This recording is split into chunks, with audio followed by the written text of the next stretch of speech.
안녕하세요 여러분, 찰치네요. Ce soir j'ai décidé de tourner cette petite vidéo parce que il y a quelques semaines de cela j'ai décidé de me séparer d'une partie de ma collection.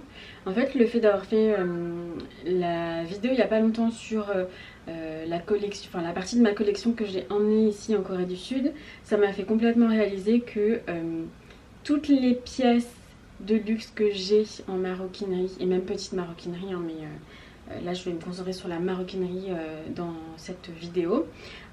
Toutes les pièces que j'ai prises avec moi, ce sont vraiment des pièces que j'affectionne grandement.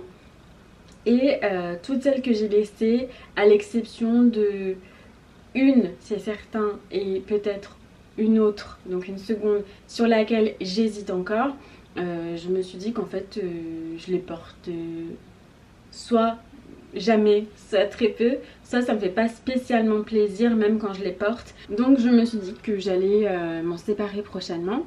Le fait est que j'ai un petit peu repoussé le fait de tourner cette vidéo parce que il faut savoir que depuis quelques années déjà, j'ai toujours eu envie d'ouvrir mon propre dépôt-vente en ligne.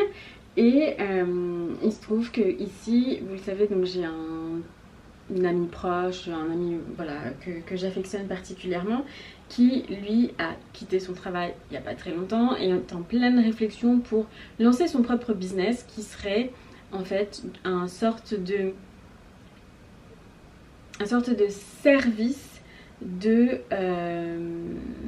comment est-ce que je peux dire ça, attendez, de service de personal shopper pour des pièces de luxe, principalement sur de la maroquinerie ou de la joaillerie.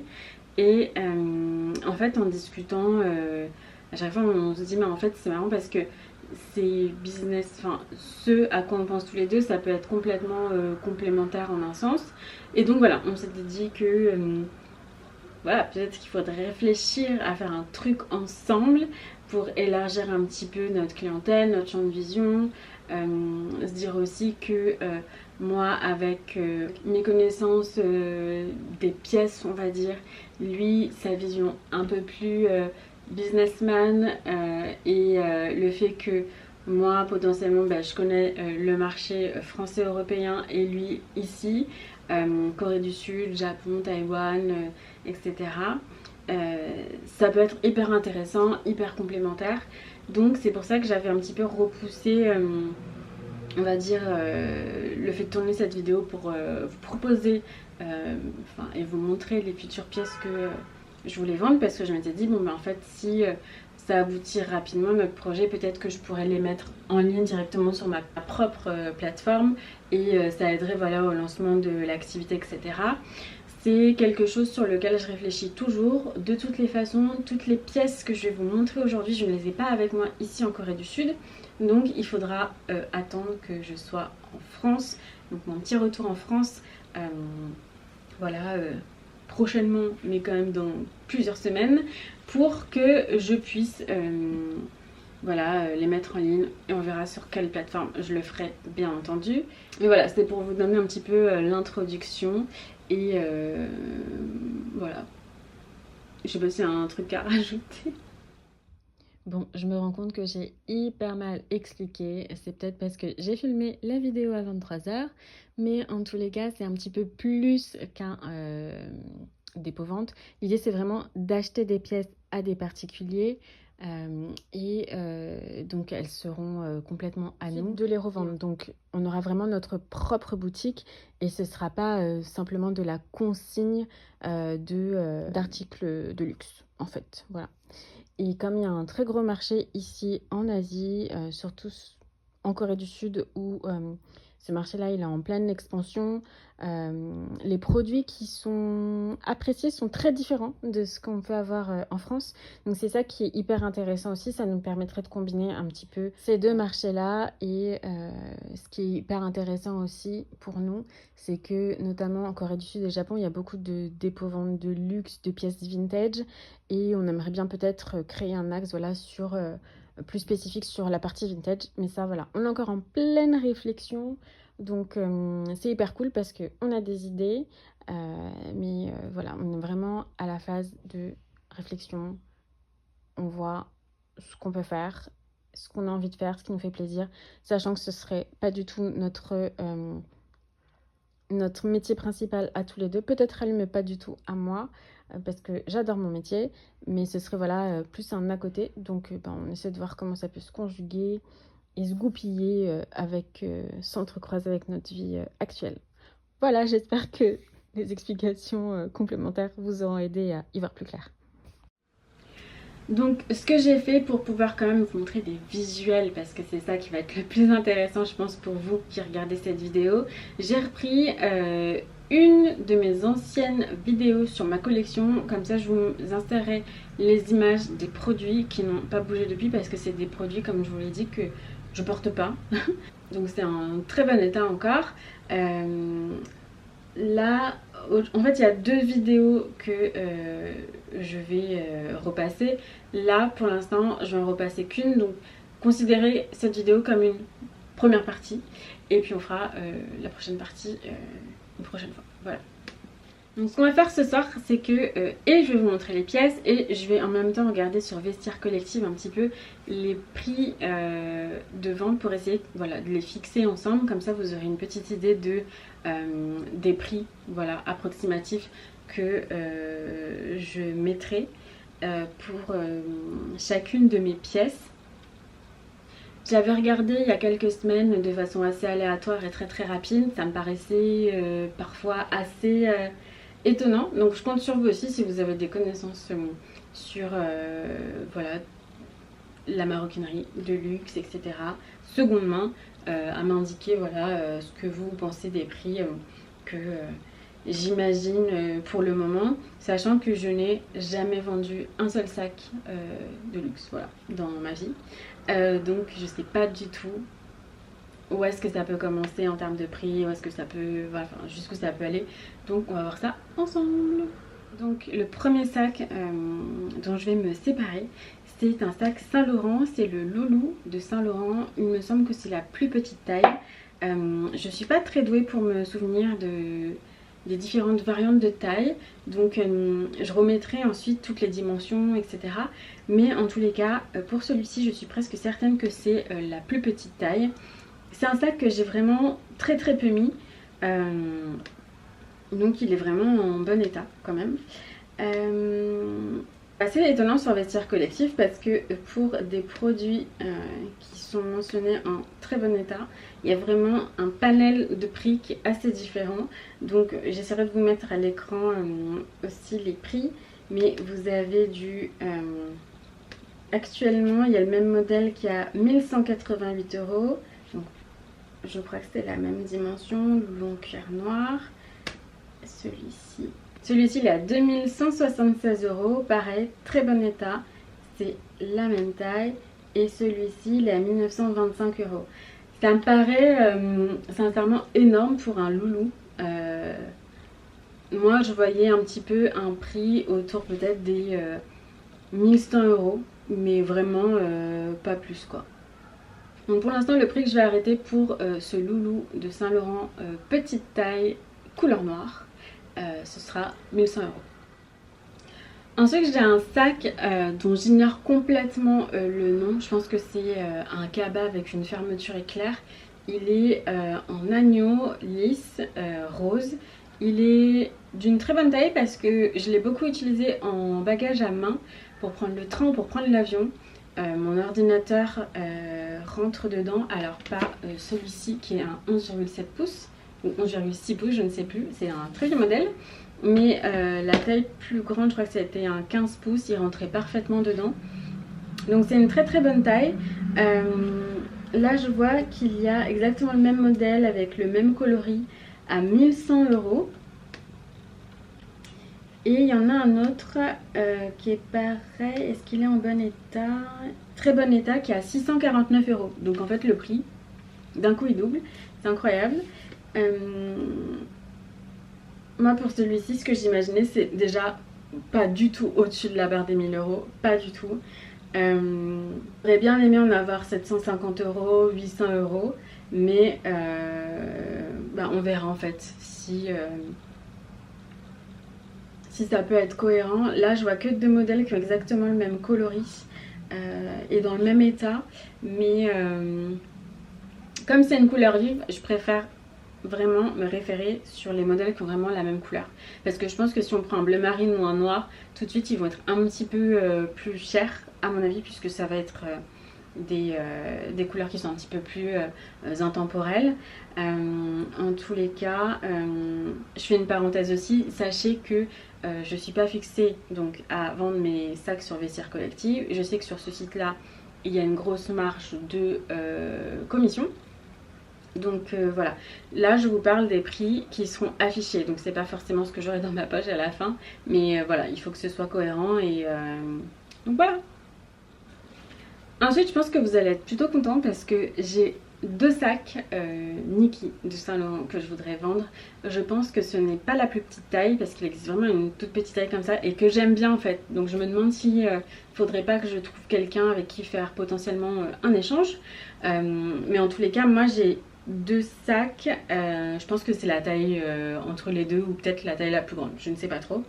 Il y en a un qui va être avec un effet un peu vernis vieilli, qui est très très joli, et l'autre qui va être avec des clous, des petits studs. Alors pour ce premier qui va être en effet vernis un petit peu cuir vieilli, il y a un petit peu... Je vois une fourchette entre 1540 €, 2310 € pour celui-ci, 2194 pour un autre.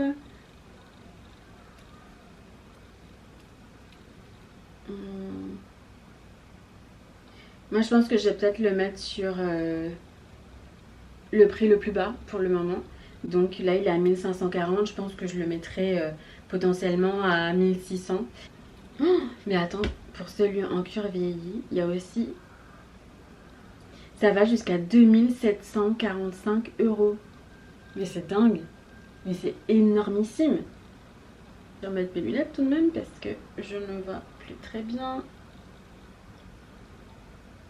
Il a 3 980 000 won. Donc ça fait combien en euros? Donc j'ai dit 3 980 000 won, 2670 €. Bah, la personne le vend sur Vestiaire Collectif plus cher. Bon après il y a le taux de transfert, mais peut-être que ça fait exactement le même prix. Mais qui ferait ça, acheter un sac au même prix alors qu'on peut l'acheter en boutique? Soit en boutique en physique, soit en ligne en fait directement. Je comprends pas le... Je sais pas, dites-moi, mais moi ça me dépasse. Donc énormissime quoi. Et donc celui avec les petits clous, j'ai pas les petits studs, j'ai pas exactement trouvé le même, mais j'en ai vu un qui... Attendez, je me remets dessus parce que là j'avais chaviré ailleurs. Voilà, j'en vois un qui est bon affiché bon état. Je sais pas si ça influence énormément en fait le prix, mais il est affiché à 1210 €. Après le mien, j'ai l'impression qu'il est quand même un petit peu plus neutre. Ça joue peut-être. Je pense que je vais peut-être le mettre à 1400 € puis on verra en fait ce qui se passe. Ensuite j'ai un sac de jour jaune qui est trop beau, je le voulais trop. Et sur celui-ci je vous avoue que j'hésite un petit peu, donc il est potentiellement probable que je change d'avis. Mais c'est le sac de jour qui est d'un jaune mais magnifique. Enfin moi j'adore ce genre de couleur. Il est affiché actuellement, alors j'en vois 2 qui sont identiques, exactement le même jaune, la même collection, en très bon état. Ils sont tous les deux affichés à 1980 €.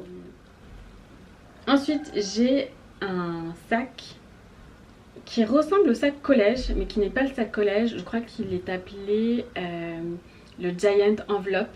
Il est rouge avec le fermoir, donc le cassandre doré, en doré un tout petit peu brossé, et la chaîne dorée également. Je l'avais cherché pendant longtemps ce sac. en rouge, particulièrement en rouge.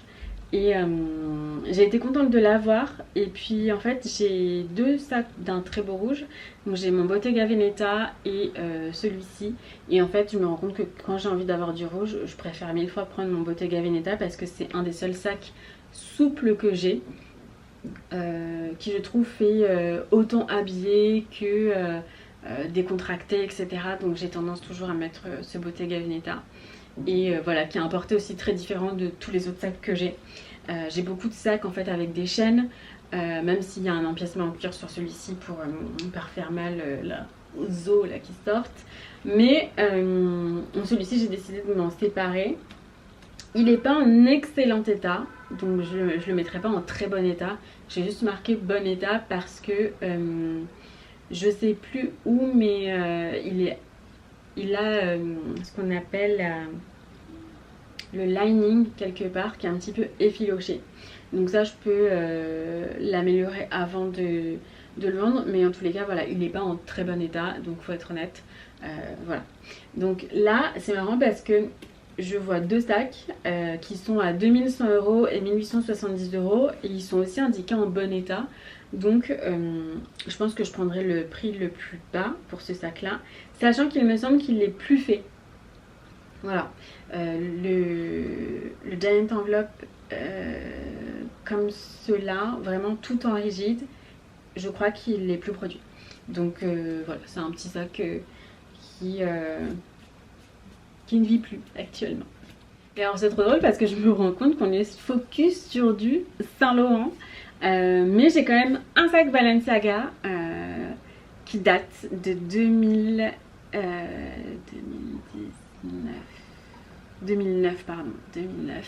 à vous proposer. Donc celui-ci il date de l'ère de Nicolas Ghesquière. Donc ouais, ça remonte un petit peu quand même, puisque là ça fait déjà plus de 10 ans je crois qu'il est chez Louis Vuitton. Donc ouais, c'est la date de 2009, je me souviens il y a eu Nicolas Ghesquière, après il y a eu Alexander Wang, etc.